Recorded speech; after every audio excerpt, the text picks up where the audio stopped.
Beauté Bandeko Balandi, c'est Stevie. Merci beaucoup de vous avoir nombreux à suivre cette belle émission Évangile selon Moto la Moto, animée par votre humble serviteur Maître Donat.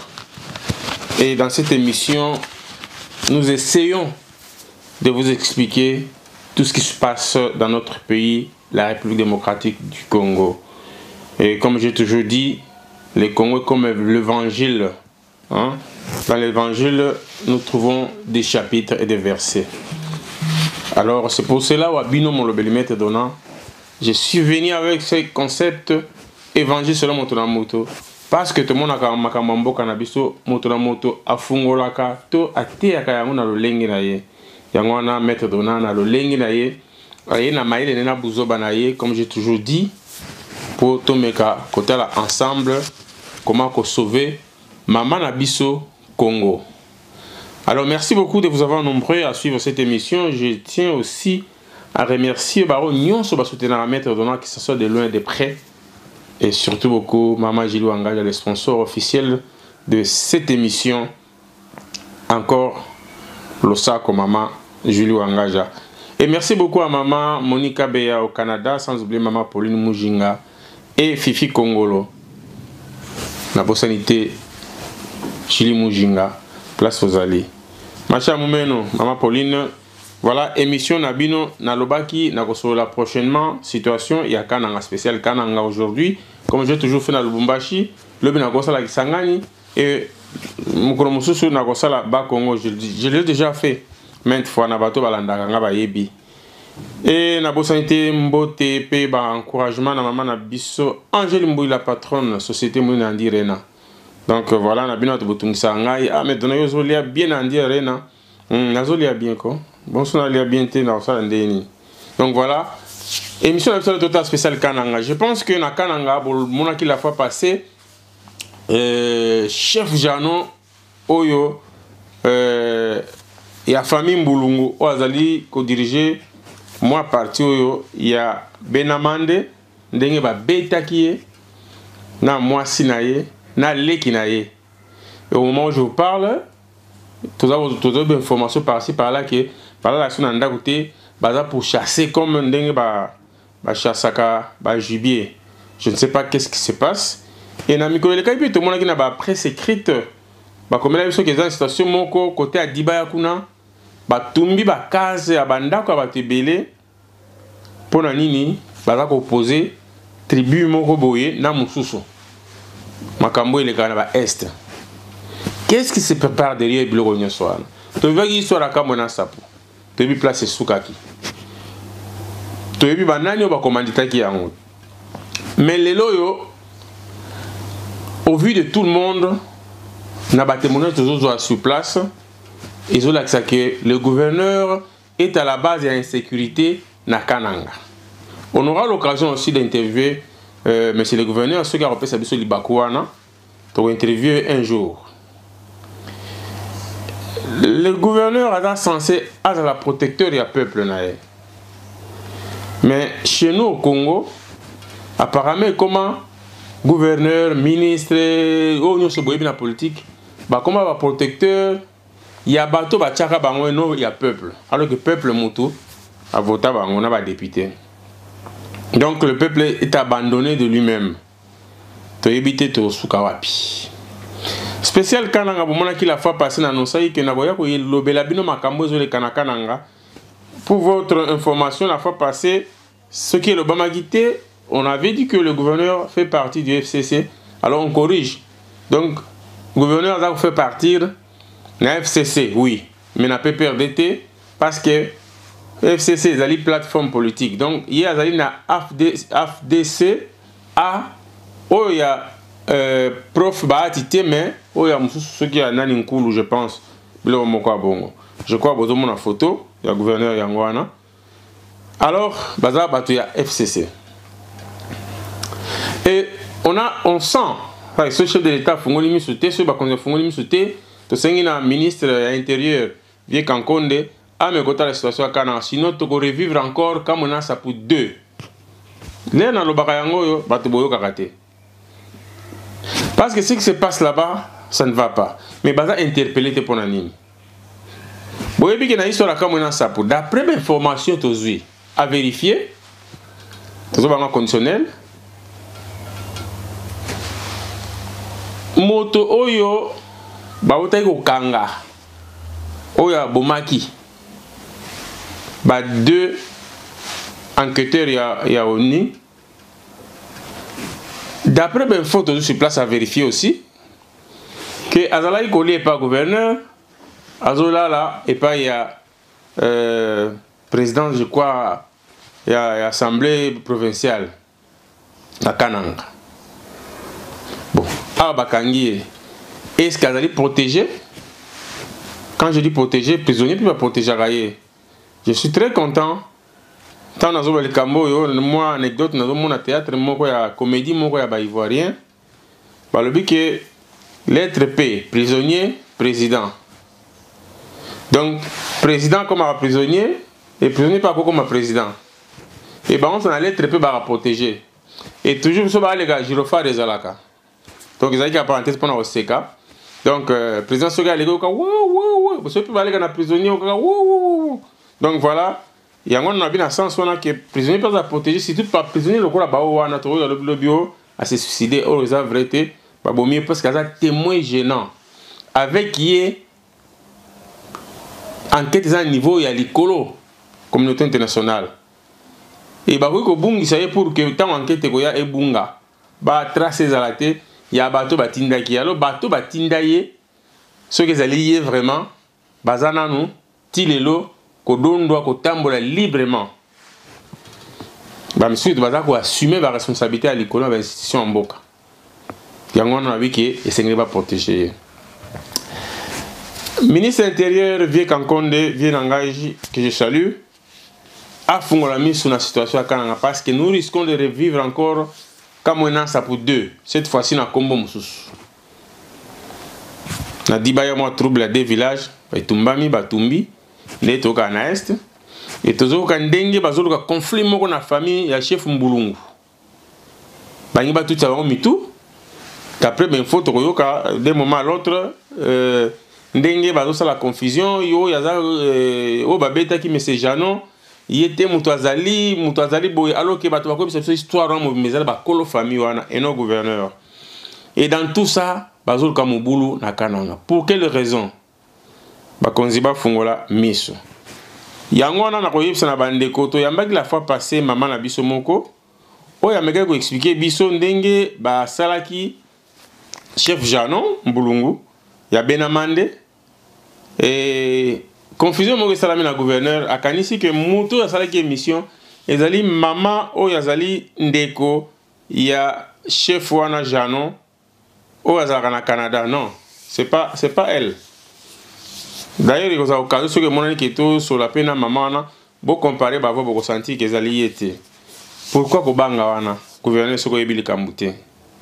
Et tout le monde dit bien que beaucoup de gens Kananga, beaucoup de gens photo, na la fois passée, cette fois-ci beaucoup de gens ba ravin, oh balou ba benga kamboua, trop de ravins. Mboka ezokufa. Mais bakonzi bazali, qu'est-ce qui se passe na Congo? Tolokami na nani? Le Congo maudit ou béni? Ezali émission mona salaka. Là, on a na EDTV pendant on a Richard, on a salué de passage. Congo maudit ou béni. Mabela Kasai ezana bomengo ebele, richesse ebele. Mais botala ba ravin mboka ezoka kata na katikati. Pona nini? Et curieusement, ce qu'on t'a dit à côté à chef Oyo, gouverneur a menacé qui a bêti ça qui a sali tout il a lukaye. De côté ravin mbowa ya lufu comme on dit en Chiluba. Maintenant chef wana soga lobby a comme mutumabe. C'est pas seulement le chef. Toroche le ba vidéo Mike si le temps nous permet. Bon mon a ba député ba élu, il y a peuple. Oyo bakenda Kinshasa na retour na bango, gouverneur a lobby na bango ke bokenda ki po bokende ko sala ngasoki nini. Ba komi menacé, ba komi terrorisé, ba garde même ya bango ba tan droit aux ba garde, ba botola bango minduki. À quoi ça sert maintenant ba garde so minduki ati? Dans cette correspondance qui date du 12 février 2020, adressée au vice-premier ministre et ministre de l'Intérieur, dont copie nous est parvenue, le député provincial du Kassai central dénonce le fait de menaces, d'attentats, d'imputations dommageables, d'injures publiques, abus de pouvoir et insécurité à charge de M. Martin Kabouya Moulama Kabitanga, gouverneur de la province du Kassai central, à leur endroit. Dans la dite correspondance, le député précise que depuis le retour de Kinshasa, pendant leurs vacances parlementaires, ils sont objets et victimes de toutes sortes de menaces, d'attentats et d'insécurité de la part du gouverneur de province, et cela soit indirectement à travers de médias qu'il utilise, les coups de téléphone et de menaces, soit directement proférés par lui-même envers les députés provinciaux qu'ils sont, sous prétexte qu'ils seraient allés à Kinshasa pour signer une motion de défiance contre lui sur instrumentalisation des autorités nationales qu'ils préjugent. D'après eux, après avoir tenté plusieurs fois d'appeler certains d'entre eux, soit par téléphone, soit par des personnes interposées, selon eux, le dernier de ces actes est celui du samedi 8 février 2020 où il a intimidé le député Jacques Ngala Mouloumé Chimanga après qu'il ait refusé de répondre à son appel pendant qu'il s'est retrouvé dans le bureau du chef de division provinciale de mines. Informé de la présence du député Jacques Ngala Mouloumé au bureau du chef de division de mines qui se trouve au rez-de-chaussée du bâtiment administratif, le gouverneur de province s'est payé le luxe, selon eux, de descendre à son bureau situé au premier niveau de ce même bâtiment, et cela en toute précipitation pour amener cet élu du peuple dans son bureau. Face à cette insécurité dont ils sont victimes, le député recourt à la vigilance du vice-premier ministre et ministre de l'Intérieur ainsi qu'à celui de toutes les autorités du pays qui les lisent en copie au fin de leur venir en secours et d'assurer leur sécurité et celle de leurs familles respectives. Car selon eux, étant en vacances parlementaires, nous n'avions aucun moyen de riposte contre lui qui détient l'armée, la police ainsi que le milicien, comme il leur a toujours confirmé. Contacté à ce sujet pour la deuxième version des faits, le gouverneur de province Martin Kabouya Moulama Kabitanga s'est réservé de tout commentaire et nous a envoyé auprès de son cabinet qui pourrait réagir incessamment. Tout ça n'a souci nini. Qu'est-ce qui se prépare na Kananga? Tout ça, l'émission la fois passée na maman na biso. Tout le monde m'a ramené Banzela et Koufi. Alors que Mbongo et Pessama déjà la fois passée, tu as dit 170 000, mais je crois 160 000. Oui, Pessami pour n'avoir bon Banzela. Et demande on salama et pas il y a, je crois, Monseigneur, je crois dans la vidéo Boroyoka, comme on a dit, 160 000 Pessami pour n'avoir Banzela. Je pense que c'est insuffisant, mais au moins ça a quelque chose. Au chef de l'État, moi Namboka, Félix Antoine Tshisekedi Chilombo, à l'objet que Babongisa Banzela, Babongisa, Baravin Wana. Parce que vous n'oubliez pas que quand on a la fois, parce que comme je vous avais dit, Kassai, ils ont la possibilité, ils ont la ravitailler, et non à partir de Matadi, mais à partir de Nzela Kalambambouj. Si l'occasion nous permet de balancer sur la vidéo, Botan va chauffer Bazo et Nzela Kalambambouj.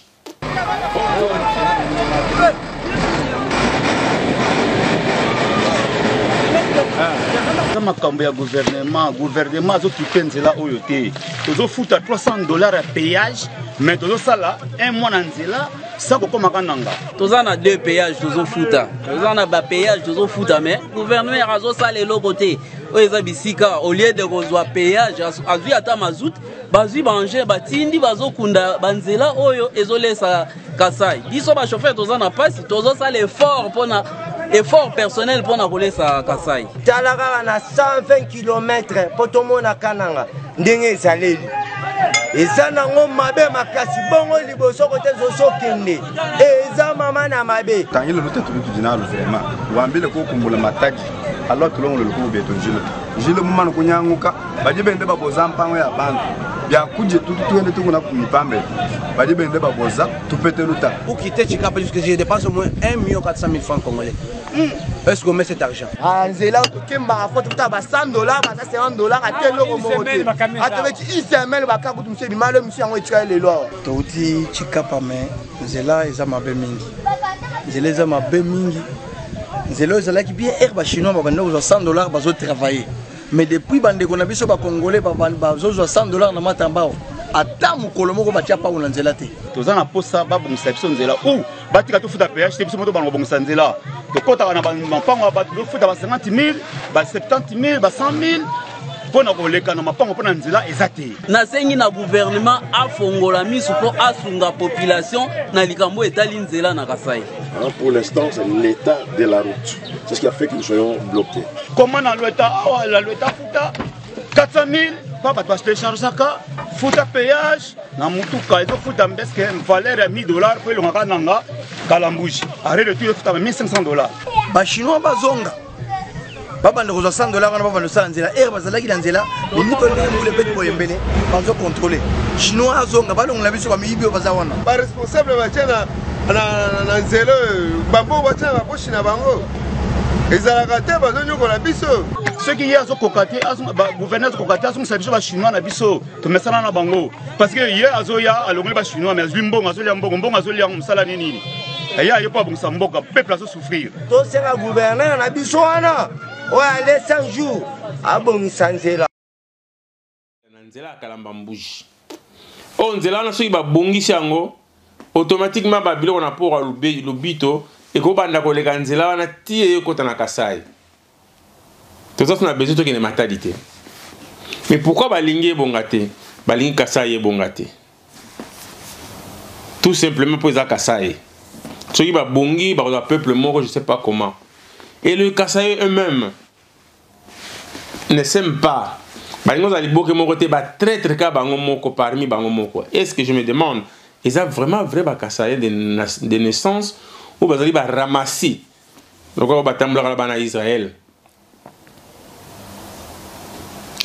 Kasai soki bolingani bokangami liboke mo botiki ba conflit à Kalawe c'est le cap ba chef ba sala déjà réconciliation les deux Kasai ba boma ba ntaba je crois soki ba boma soki ndundu moko na si je ne me trompe pas na Mukamba pona Kasai boza réconcilier. Vous ne savez pas que vous êtes une grande force na kati ya République démocratique du Congo bandiko na ngai. Il suffit seulement de vous unir, vous aimer, être sincère entre vous. On a tout chez nous. Mais pas notre numéro de contribution. C'est quoi? Nous avons la terre, nous avons la minerai, nous avons tout. Est-ce que tout le monde même la rivière comme d'ailleurs, regardez un peu ça, c'est le troisième convoi. Il y a des alimentaires, il y a bateau. Et l'on Kinshasa ti Nambujimaï. Qu'est-ce que nous manquons? Lac Munkambe, cause à lac moro touristique. Hein? Lac Munkambe, cause à lac moro touristique. Et cause sont les deux Kasai. Mais les Kasaïens ne s'aiment pas.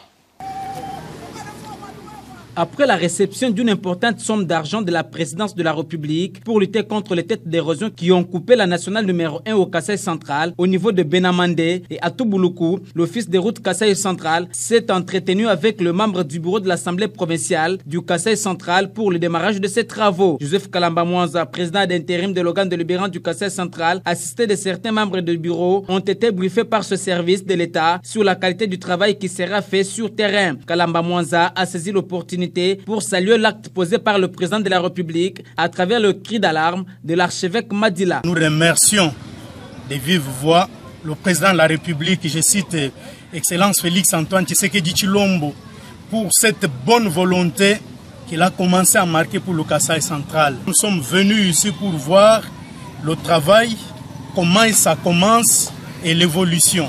À la population, nous disons, l'Assemblée veut faire le suivi à récupérer cette situation-là en main pour que l'office des routes, dans l'évolution de ces travaux, que l'Assemblée soit derrière. Et là, je pense que quiconque voudrait bien faire n'importe quoi ne peut pas le faire.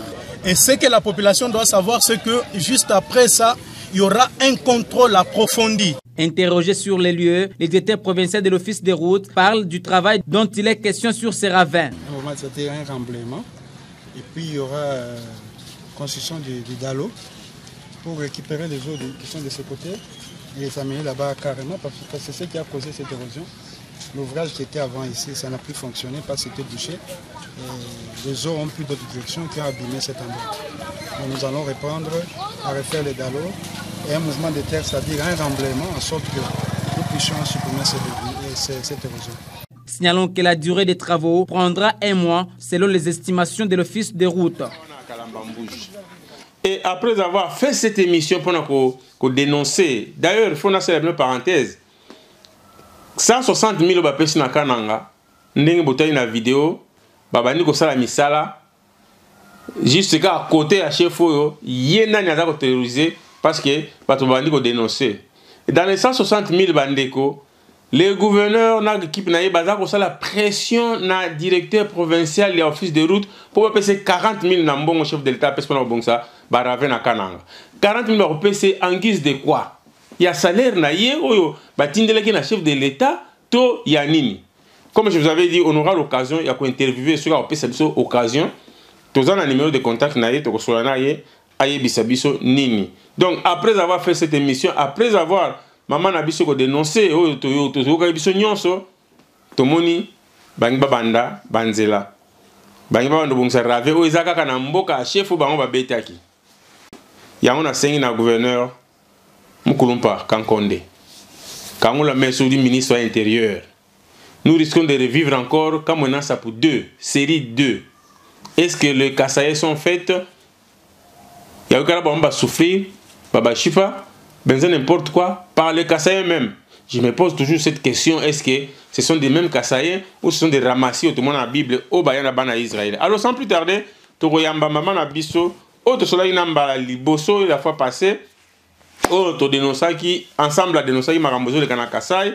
Je crois que ceux qui nous ont barolinga fait un jour pourquoi pas même chef Yemoko, mais pour l'instant azana insécurité na famille na ye, bazako la wa pito ebité do bossa na tina mambaka mona sapu, batu mingi balala kana bazamba banyo ke soit bango pour rien, batebele bakufa pour rien.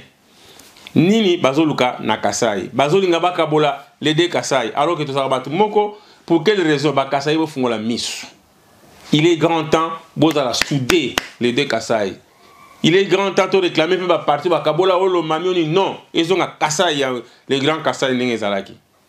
Alors, pour cela, Toki Koyamba, Maman Abisso, Oyo, Tosola, il a fois passé, et Ayebisa Bisso, depuis Tosola qui est émission, qu'est-ce qu'il a à nous dire na ba Oyo Stolobaki, ba réaction ni à Zimbote Maman. Mbote Maître Donna. Alors, les gens. Ouais. Bantumba koute les gens. Quand tu as une émission, Moussala, réaction car et puis quel message a dit Moutoulou Lampna ou l'aile. Nji mufia na kabidi ko Maître Donna weto. Bwalu mukalenge kabuya katumvuvu. Mukalenge kabuya katumvu ilo muntu. Jinganji kwa kuna msawa kumpela ngambene meme chena mansere mwana abune shefu to meme nji mambo wa mubena mande ngina kunya bena mande bwalu nji mwana wa mubena mande uji mubena mande Ningumukalenge kabuye lekela kuteleja bantu bajiba kwambile ni Mansere mwana abune shefu uji defroke uji ku Canada meme nji ku Belgique chena ku Canada to gouverneur kabuya kangula mesu bajiba kwambile malwani mwana abune awu bajiba kushima meme nji ku Belgique nuya muchina nkayebe ba konseyebe babo nibajikwati banze kumishiku kabakwa kulato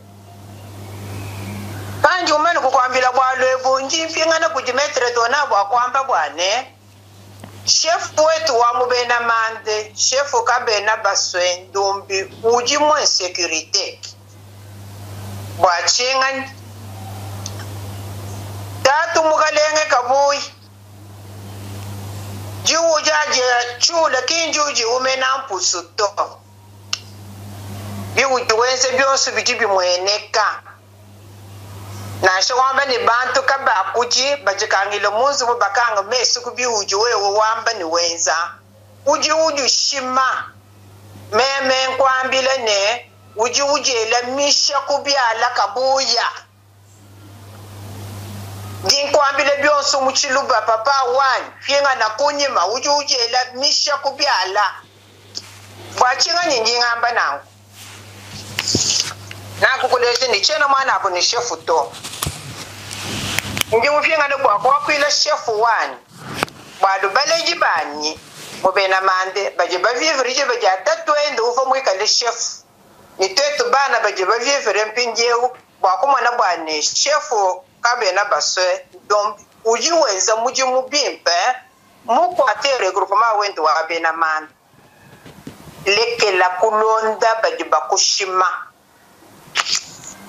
mukalenge kabuya we uji utuma jipo butuko ito ajije kube wa yulungo wa chimba ufita bena mukangani nikumpela kwa kufika kwa mukalenge pa mukalenge mubi ayuju kuntu ajijilu wa le kufuma wa bena man baje bangambele ni misangu yinai misangu yitan misangu isambo ijiba monijip sa matriculation iyeto ibwela kwa chef butuku bena musoko bamoni ewe un system kai kibiji muyikulonga ku Canada byakukale ude kutumina bantu butuku machine bwo yakumwale vani bwo yakumushif enza malu mumunya niso yakaya butuku bakayimanya mumunya mama abuya yeza mumunya leke la kutuma jipo butuku bwo yakumwale vani yakumushif mama muintimida president chi pardon mama.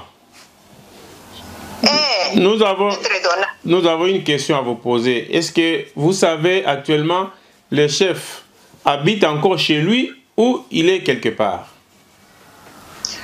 Chef, tu dis babu lobe bwane, akebe mabu wakuya kufangu wakuya kusokoma. Chef ye yumwe kale kwende, mukale kabu yo jumu akumu chef badu mujijipiji ye butuku kayene ne matriculation. Bobo ba mwa leve, tutolo koma ni chef wetu wakuya fe. Chef uji en sécurité bwa mukalenge kabuyi ye mukalenge kabuyi we uji mufete musoko wa bena mande bikale mubogo kabuyi leke la kutafunula musoko wetu leke la kutafunula bena mande leke la kutafunula musoko uji mufete musoko wa bikale mubogo mwe uji ni kantu mukulu bana baye umba yakwa mwena mutumba baye kuja kakuyichilu kabuya ufika wewo ukaji ni jitapulula bantu uyo kuto kucha muvyayi ujiweze usage de faux uyitilize matricule ata 21 dumbi bani ikali ye ishefu kutumie kabuya nkwele lukonkwanyi mubya yingani mubya ye ujingani mubya yiki uji shefu twabani uji kabuya ushinga bwane ikali ye shefu kutumie wa mubena mande pamwambe wa kabena baswendu ki uji ye yusutenire bwana ukubona obejansi wondi bakala yimambila bwane inshifele bena mande ushivas lwako apa yeza ninku awuwezi ninku muji kabena basumwambile bwane to shefu wamanye meme nji muntu wa mukalenga bantu abumba bantu bali njuma ni mushindu uju njuma kwa kule na kunyigosana akabeni mwa kukumbana to chijikabuya mwezi juvulo chijikabuya mweza chijikabuya wamba acha chinchi jinzambi wa mujulu mufunde chijibantu bonso bashapo kutumie banji ngele lubile chela mwana muntu na chumuju kato banji ngele lubila bwane shefu kutumie akwila yimisoko yenu bela ikabuya muji shefu jando wa kwila musoko kabiana mwakuya muwabo munene kabuya to balu kabuya muso bwivi kabuya muso malu mabi ajiwezera bantu mukananga muso kukangisha bantu bonso mukana ki muso numuntu akula to Finyo entere wenda wakwenza nanku mwachini chiduke banchini bwadi bantu kaba kamundi mukana to entere wendo dishini mukana bwabile mabyendi bijiweza kabi manyiki bwoto c'est une façon wa intimider bantu bane kaba kuji kabenji bobe bekale bokana bakanga mukana mwako nyama bajiye mwakunyirinze bekale nyama kaba kuji to kajingele ndengele mezi meme ne kabuya uji muntu ani kabuya uji ngulubo wa tsuku uji muntu bobo akulo kunyogola kabije bena kananga baje batuka pilu baye kuku sokoma kwa babe bakabenda bafingani bishinga bane batuka kabije mbilu bado kabuya ujimukananga mukalenge kabuya we cesse d'opprimer mon peuple kabuya pinga na kunyima leke la bile le bibi bwane bantu ka bakuji bantu ka beshi utumu bibete mukana paji mulu ne lunga ni limpe lushile bantu bakulona kajilekele jitakulule ja musoko wanyu wa bena mande. Mais maman kadi fikala binanko kakwena ku bantu kampandani bantu ba famille wa chef balima ku porter plainte ku kuya ku informer ma ba instance akulu adi pamutu pa ye kabuyani.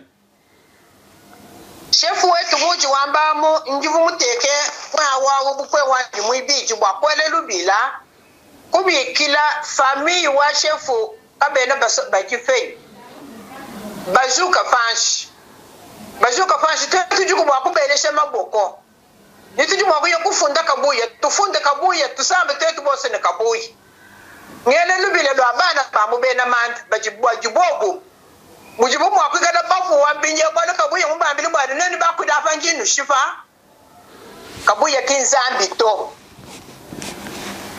bana babu ni shefu njinka babwani mwaba ujibu banguvwe bazuke fashi belulubila bankwachishe bazuke fashi bonsu bwabu tutangile mukalenge kabuya kujiwu yamfenyi kaji kabuya shala kumanye bwani meme njimpenga nanu kuuji wewe nchiji mumi mbelu kabuya shala kumanye bwani biuji wenza lelo bijibishajila fafami wewe bana bebe ni bashale bafuta kabuya shala kumanya bwani bu pouvoir ni bukale baba intouchable bomani kujika kabuchena kutoa mangungu aba chef banyire ka baba kujao majike kabila webawo uju umulondo peka lo kutungono kani bense jabi kabuya uju mwena kana ngani kabuya uju mwena kukuru anda mulu bakutushitoka bie bukalenge bwa bayen touchable bujike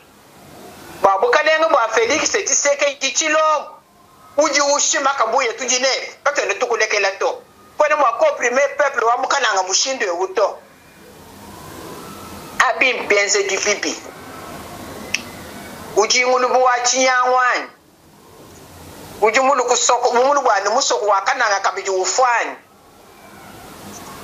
yinga ba meme ni bitu ajisho kwa yilongo wa chimbangu injini message abantu bose bajibabale tour ya Egypt yebe yivo yemu tangire mo bena man butuku bitu ajisho mu minuit 1h 2h du matin kimujimu abena kabilas maître dona ko ya kwanza misha ya butuku veillée de prière mubisangu lu butuku babo buku ya kukwata ujumbe kukwata ngadi mu akoshifanga butuku njibe ja kulala zambi ukutumina lunga nyulevu bwa kumona mushindo wa kuko ngabantu bebe kinjibe ja kada utuma jifu mubena mande to lekela kabuya lekela tatu marte lekela jila mubi uji wanga tawo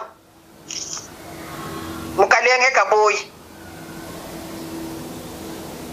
kabuya lekela kwikala nyama wa chisuku uji musombe mo bantu lekela bela mubi ayi umbuke muchilumbu echiyeyi mumanye bimpe bwane biji yuji ngakweza bi bwane kali chefu abi akukumbana to chintu chikufeshe bwane ulame kinchi beto bakukwatishe matriculation bwane enza ni nkubwalu bana bantu me bachijiba kesi kabena banji kukola bajiba kola balikwanga to mumfumo bwabo chikufesha cha bende kinchi anyina makanda tatu kabuya cha bende kinchi anyina makanda tatu wanji lekela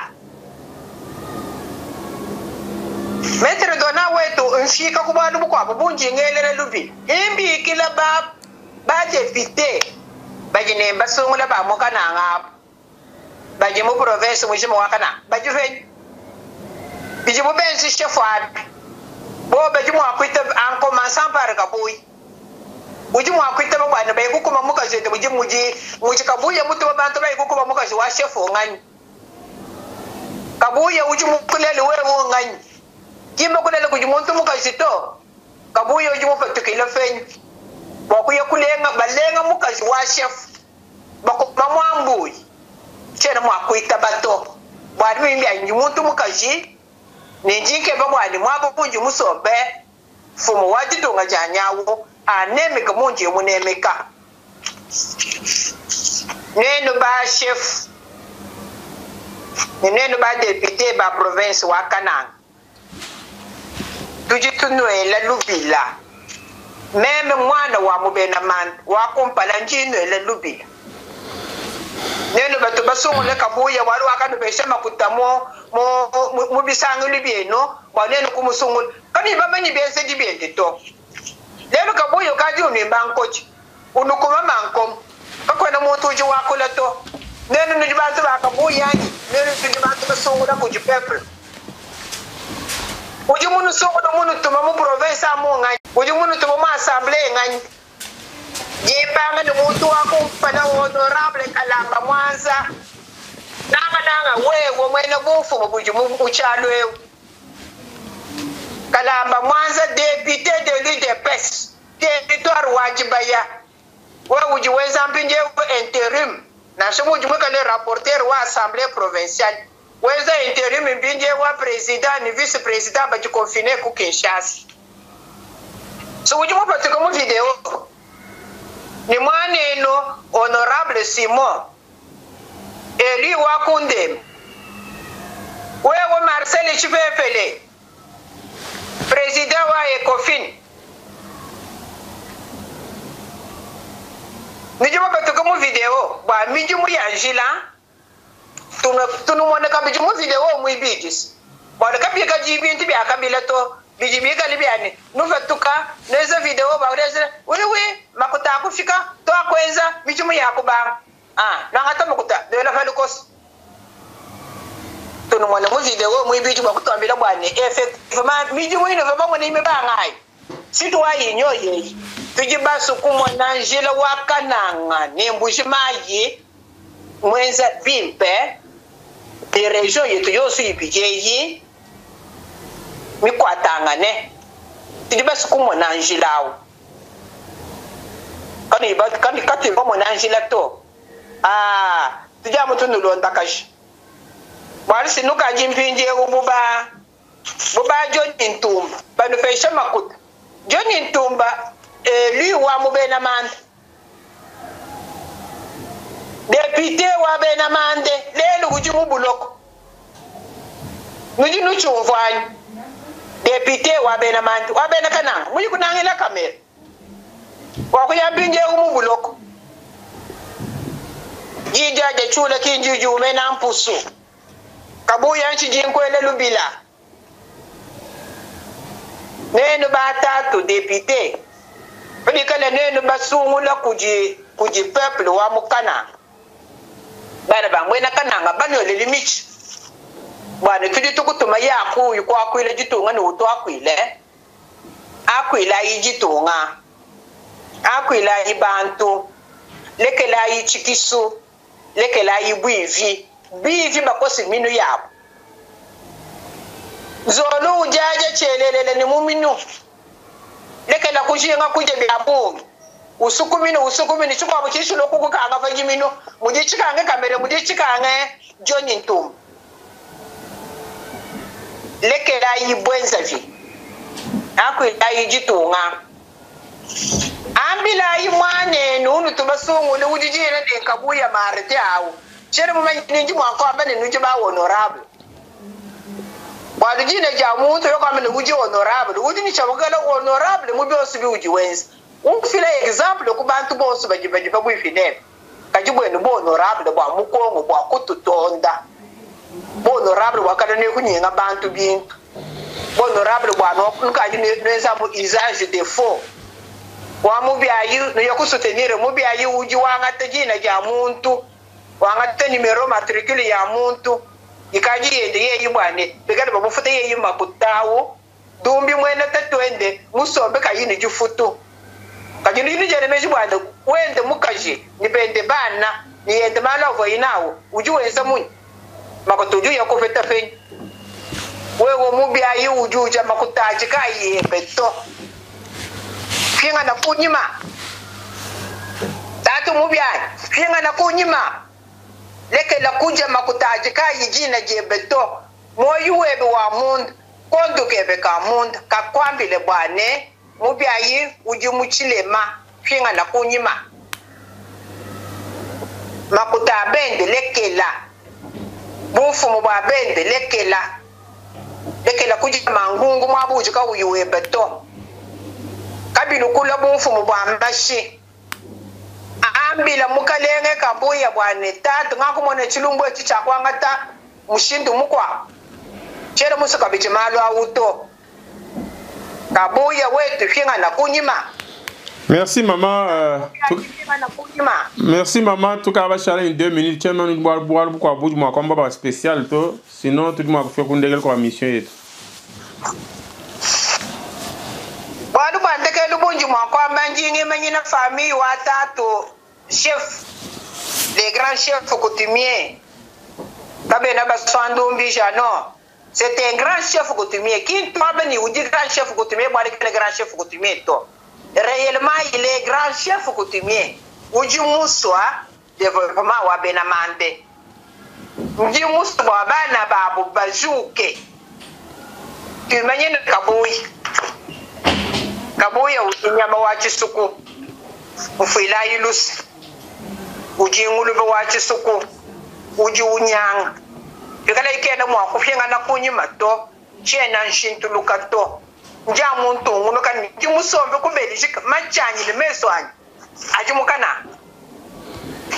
machini wonso aja banda bitwa lichi fa bena man fa Notre Dame bena umuka fa Notre Dame afika fa ilungu wa chimba afita mubena mukanga ayematangi le mubena mande ajini meswani aji alonda.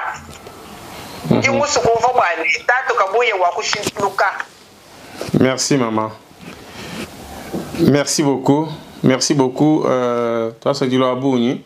Je pense que le message, ma fille, je pense que spécial Kananga, c'est pas la dernière fois. Nous sommes à notre 2e émission et ça continue toujours jusqu'au moment où nous allons aussi avoir le gouverneur Kabouya en ligne pour essayer un peu d'éclaircir aux gens les propos tenus par, ou les accusations tenues par notre maman. Encore une fois, maman, toi, ce qui doit avoir une appel web à mon émission yet. Toi, ce qui la mette donna ouais, toi, quand tu l'as dit kananga, toi, tu l'as dit kananga, bana bet. Mujibu bobo bobo kwa tibi anza kumushuku kujikabuya. Tete bajivambe le va kananga, toi, tu l'as dit kananga. Merci beaucoup. Toi, ce qui dit. Merci. Voilà, mes téléspectateurs, vous avez suivi notre maman qui n'est pas de la famille de chef Ndumbi Jano, mais qui est aussi l'une de Benamande. À ne pas confondre avec la sœur qui est de la famille de chef Mande qui habite au Canada et maman Nabiso Afandaka na Belgique. Azande ko ya chef coutumier Mazali moko ya ba Benamande c'est-à-dire batoyo. Il y a village wana to quartier to cité ya Benamande na Kananga souci wana ya secteur na ya chef na ye nde aye vers nous pona ko meka ko interpeller gouverneur o azolinga ko tia mobulu entre muto ya linga za la chef coutumier na waza chef coutumier ya bandaka la o ba Benamande ba yebi alinga tia muto za na obédience na ye pour a guider à diriger ye et dans tout ça akoluka nini mobulu ekota pour que Benamande peut-être babo mana bango na bango. On ne sait jamais, ndé makambo sukaka y a ba conflit ethnique. Alors yangwana maman na biso ayaki pona koboya masolo oyo wana a sonné les aloko a sonné d'alarme. Donc to sengi na gouvernement en place, ministre intérieur vie Kankonde atali Kambwana. Alors nous arrivons à la fin de cette émission. Nous remercions beaucoup bato balanda kabiso de près maman nga di kumeta ndeko Jacobs na bosante papa Abodi Kachambu na Suisse. Et na bosante papa Lino Nakati à Biarritz, sans oublier maman Irène Kalombo. Vraiment merci beaucoup encore une fois la fois passée. À chaque fois na souka ya émission na biso to banda rocha, moi nzembo to moi masolo ya mboka na biso bandeko basalaka. Nous avons notre sœur congolaise qui est aussi artiste musicienne qui a évolué depuis longtemps, peut-être même soit yebiété mais à travers l'émission na biso banda découvrir et déranger binoté et ngana sukisi awa et na kosuka na suka émission bokola nzembo ya ndeko na biso ya mwasi vraiment ça va vous aider beaucoup. Peut-être bah, monsieur faire voyager bango na lolenge mususu. Alors quant à moi, je vous dis au revoir et à la prochaine. Ciao ciao.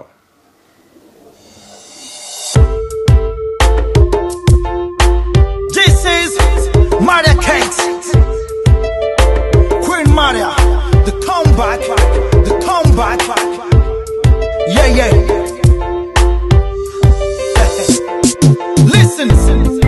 Unalamuka asubuhi, unakosa kitu ya kufanya, unanitukanake kisha kumacho ya batu, mana kufanyake ubaya ya nini, unanitukanake juu ya mapendo. You are all I ever only love, never feel my love is you. You are all I ever only love, never think my love is you. Yeah, you are my lover, baby. Whoa. Okay. Kenye nalia, juu niambie mambo ya kweli. Listen. Tulipendana juu tusikatalane, wewe njo ulitaka vile, ukanipite kunjia, unanitukanake, tunaisha kwa macho watu. This is love, baby, this is love. Tulipendana juu tusikatalane, ubaya ya nini, unanitukanake. You are all I ever only love, never feel my love is you. You are all I ever only love, never feel my love is you. Yeah, you are my lover, baby. Whoa. Whine it. Put your hands up. Put your hands up. Put your hands up. Put your hands up. You rock your body, rock your body, rock your body.